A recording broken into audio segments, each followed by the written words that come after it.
When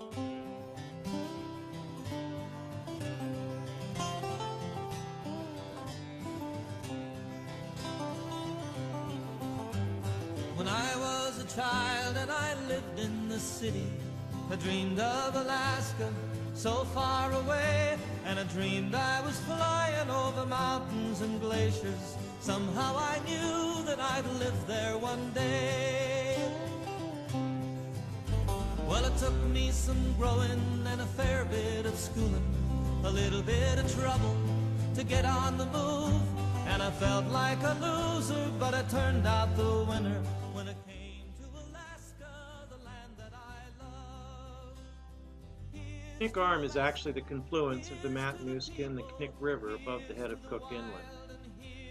You'll find it in the south-central part of the state near the towns of Palmer, Wasilla, and about 40 miles northeast of Anchorage. Both rivers originate at the glaciers of their namesake. I spent quite a bit of time exploring the Knik Glacier area. I spent many hours, along with my kids, exploring the wilderness from the back of a horse. From the first time I flew with my father a-singing, I knew that I'd wind up a bush pilot's wife. We sleep near the sound of the slow-running river and wake up most mornings to a drizzling rain, and we live every day. Yes, you read correctly. It was small. 2 adults and 3 small children packed into one room. Lake water in a 33-gallon galvanized horse trough was how we stayed clean, and a cast iron barrel stove was how we stayed warm. It was a simple life, requiring a lot of hard work, but we did find time for fun and to be happy. Nobody really seemed to mind the lack of amenities. Eventually, I secured a permit to harvest trees from the Forest Service and added 800 more square feet to the log home with a well and running water. The privy, however, was still a short march outside and up the trail. Of course, then there's the Iditarod, 1,000 miles, sometimes more, sometimes less, depending on which route they took, but a long trip nonetheless. Raised in hard times, but I had a good life. From the first time I flew with my father a-singing, I knew that I'd wind up a bush pilot's wife. We sleep near the sound of Our dog sled was mostly for photo opportunities. Brittany and Savannah really weren't willing participants. like the first or the last one, with nothing to lose and heaven to gain. Here's to Alaska, here's to the people. With the false start in Anchorage for the cameras, the real race started in Willow, Alaska. It was about 45 miles outside of Anchorage. But we did see the race every year. I borrowed these clips from Jeff King, former Iditarod winner, and the 2017 Iditarod winner. Believe it or not, Dee Dee Johnroe and Susan Butcher probably were my favorites. I think at They one were point pretty the record famous for back in Iditarod the was 80s and 90s. And Those women had a better empowerment message back in the 80s than 70s anything you to hear old. coming out of Hollywood today. I'm just letting you know that.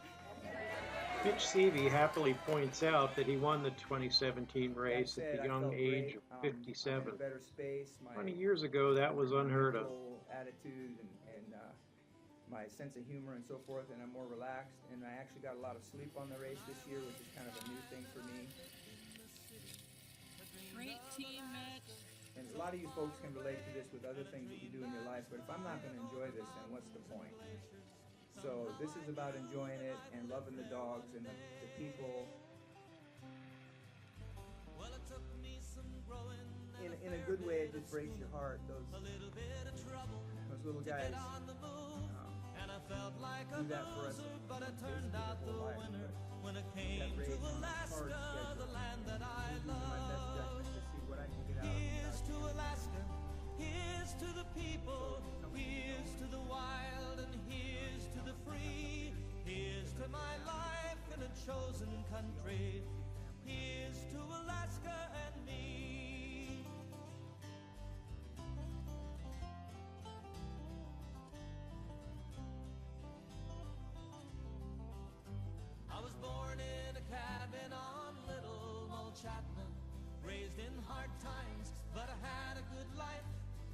first time I flew with my father a-singing, I knew that I'd wind up a bush pilot's wife. We sleep near the sound of the slow-running river and wake up most mornings to a drizzling rain. And we live every day like the first or the last one, with nothing to lose and heaven to gain. And for anyone that may doubt the amazing grace and precision displayed throughout our universe, experiencing a winter solstice in Fairbanks, Alaska may prove a humbling experience. That somebody a lot smarter than simple randomness must have been responsible.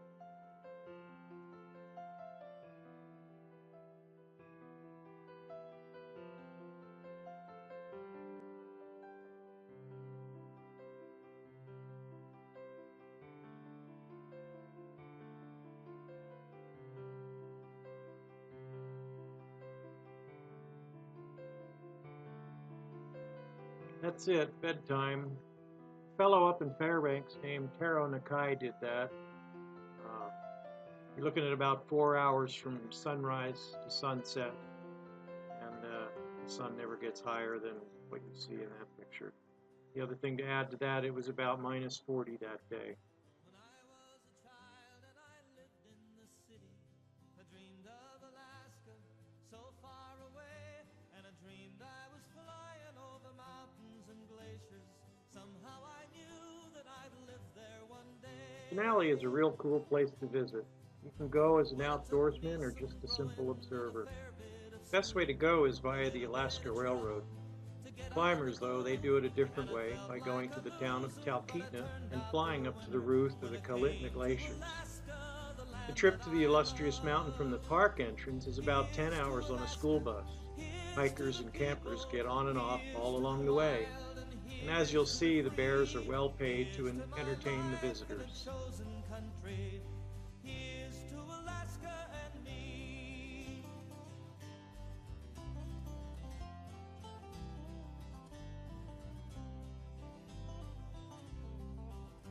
I was born in a cabin on Little Mulchatna, raised in hard times, but I had a good life. From the first time I flew with my father a-singing, I knew that I'd wind up a bush pilot's wife. We sleep near the sound of the slow-running river and wake up most mornings to a drizzling rain. And we live every day like the first or the last one, with nothing to lose and heaven to gain. Here's to Alaska, here's to the people, here's to the wild and here's to the free. Here's to my life in a chosen country. Here's to Alaska and me. Oh, for a fire on a cold winter's night, once more to gaze at the great northern lights, for all of the beauty my children will see. Here's to Alaska and me. Here's to Alaska, here's to the people, here's to the wild and here's to the free. Here's to my life in a chosen country. Here's to Alaska and me. Oh, here's to Alaska and me.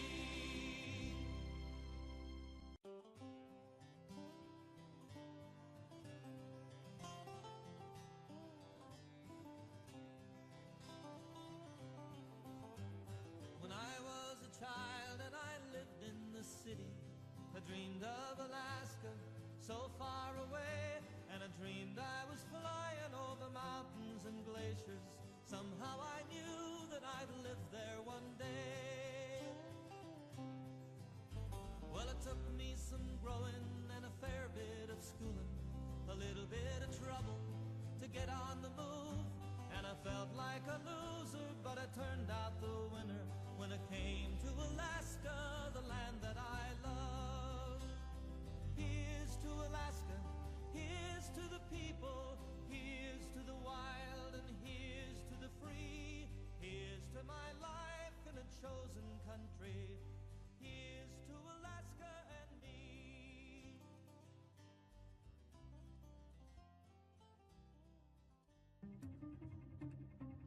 This time-lapse photography was taken in central Alaska between the Matanuska Valley near Palmer, the Glen Alps near Glen Allen, and farther north into the interior. It is very representative of the summertime scenery you'd see venturing into the backcountry of Alaska. I didn't personally shoot this sequence, but normally high-speed photography captures a picture once or twice every second, and then plays them back at around 30, sometimes as much as 60 frames per second. And of course, you can see the results. As you can see, the weather is always in a state of flux. Clouds come, clouds go.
Notice the pink fireweed. Fireweed blooms in late June, so summer's end is fast approaching. King salmon are beginning to run.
With one of the shortest growing seasons on the globe, Alaska still is blessed with an abundance of wild flowers.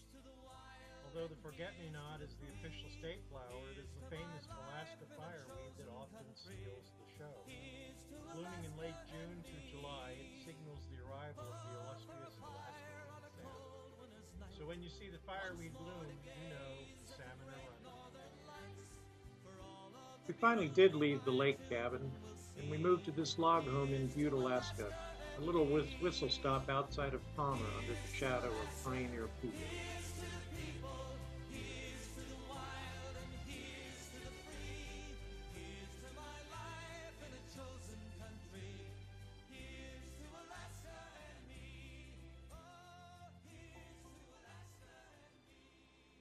The aurora borealis are truly something to behold. Sometimes on a cold night, when they were in their full splendor, we'd pull out some beach chairs, grab a glass of something, and just sit under them in complete awe. There were moments when one could almost reach out and touch them. In other moments, the ionospheric light show some 60 to 200 miles up seemed to make a sound, not so unlike the tinkling of millions of pieces of broken glass.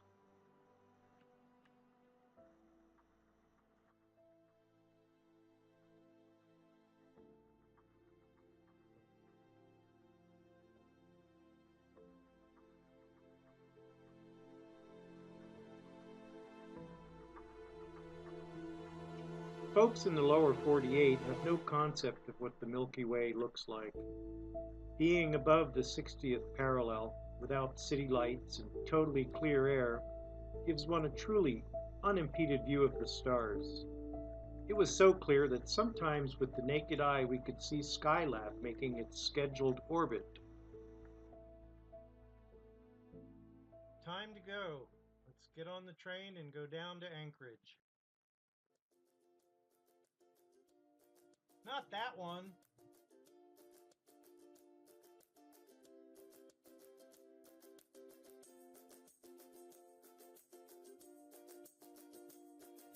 Okay, that's better. The Alaska Railroad is a great way to see some of Alaska's interior. Extending from Seward at the Gulf of Alaska with stops in Anchorage, Wasilla, Talkeetna, Denali, and ending in Fairbanks, it will prove to be a truly pleasant experience. Although you shouldn't be in any great hurry. My own mother will swear that there were moments when she felt she could get out and walk faster. But don't forget, the errant moose, bear, or frontiersman might be using the tracks for their own right-of-way. And the hiker may also be hoping to hitch a ride. There may be any number of reasons why the train may slow down. Either way, fast or slow, it's definitely worth the trip.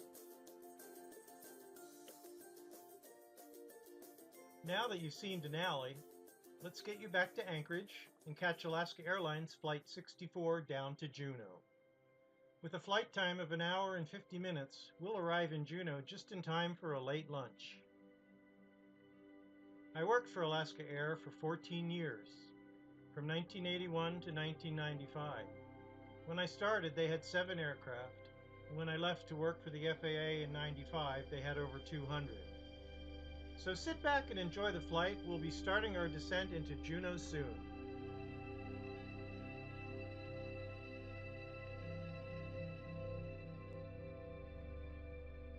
Weather in Juneau is notoriously rainy. They average about 65 inches a year. Temperatures are relatively warm because of the warm Japanese current that sweeps close to the Alaska Panhandle. Being landlocked, little room for people, there's even less room for airports. So the airport sits on a small spit outside of town where it's always subject to serious crosswinds from the mountains around it.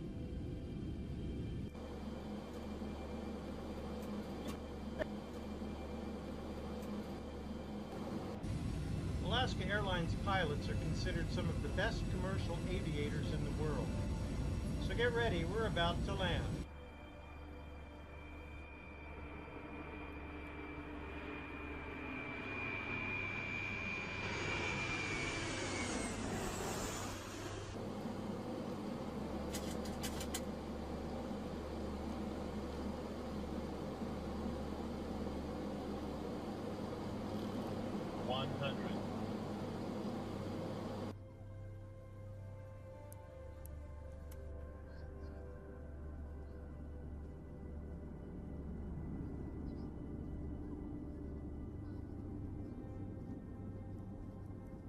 What did I tell you? Smooth as silk.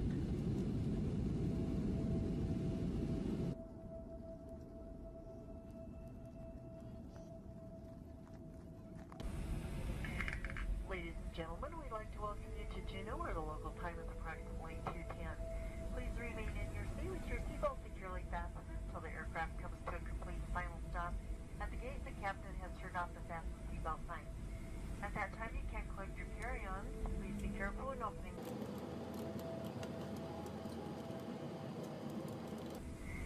On behalf of your entire flight crew, we'd like to thank you for flying with us this afternoon. It's always a pleasure to have you on our flights. And the next time your plans call for air travel, please look us up at alaskaair.com.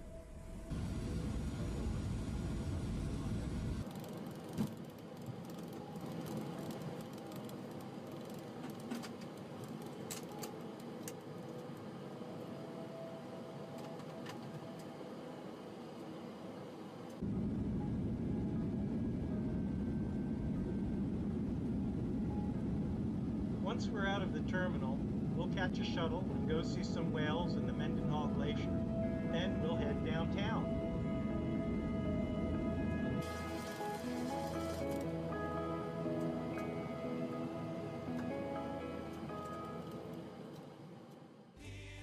Juneau has many whale watching and general outdoor scenic tours. Boats leave regularly from Auk Harbor. They'll take you out and find all manner of sea life. Whales, though, like everywhere else, are seasonal. Whales begin their migration from the warm waters of Mexico in February, and they arrive in the Alaska waters in April. And various species of whales can be seen throughout Alaska during the months of May through September. When they leave, their bellies are full of northern ocean delicacies such as krill and smelt, gunfish, salmon fry, and the like.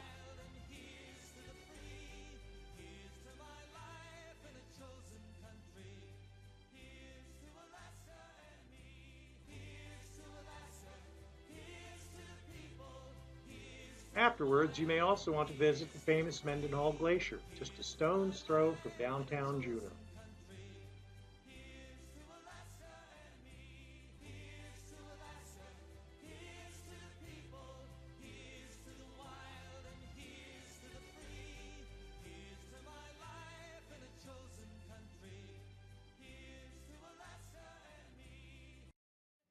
So here we are.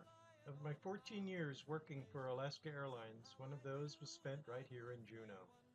I lived in the valley, and I could see the magnificent Mendenhall Glacier from my front porch.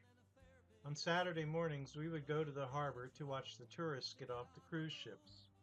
Sometimes the population of Juneau's downtown went from 500 to well over 6,000 in a few short hours. I left Alaska shortly after my time in Juneau, and that's entirely another story. I still have some Alaska roots up in Anchorage. Savannah and Braylon, my daughter and granddaughter, keep me up to date on all that's going on up there today. I hope you enjoyed this little excursion into one of my past lives. Stay tuned for the next one, and thanks for watching. In a cabin on Little Old Chapman, raised in hard times, but I had a good life. From the first time I flew with my father a-singing, I knew that I'd wind up a bush pilot's wife. We sleep near the sound of the slow-running river, and wake up most mornings to a drizzling rain. And we live every day like the first or the last one, with nothing to lose and heaven to gain. Here's to Alaska, here's to the people, here's to the